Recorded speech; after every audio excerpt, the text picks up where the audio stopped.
তাহলে আমার কি হবে? আমি তো সরকারি চাকরি বাকরি কিছুই করি না, আর আমি তোমাকে অনেক ভালোবাসি মেঘলা।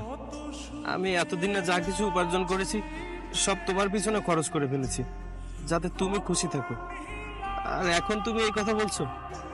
দেখো, তোমাকে না পেলে আমি মরে যাব।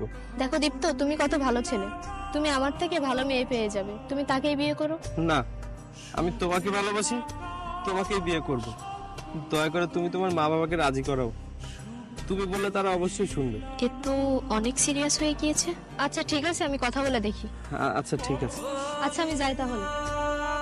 মেঘলাকে আমি অনেক ভালোবাসি, কিন্তু ওর মা বাবা তো আমাকে মেনেই নিবে না। আমি এখনো তো কোনো চাকরিই পাইনি, কিন্তু আমি বিয়ে তো শুধু ওকেই করতে চাই। আমি ওকে অনেক সুখে রাখবো, এটা আমি কিভাবে বুঝাবো তাদের? হে খোদা, তুমিই কিছু করো, ওকে ছাড়া বাঁচবো না আমি। এইদিকে জমিগুলো ঠিকভাবে ফসল হলো না, কি ব্যাপার? ওই জমিটার কি অবস্থা রে? এই জমি চাষ হয়ে গেছে ভালোভাবে, আর সারটা ভালো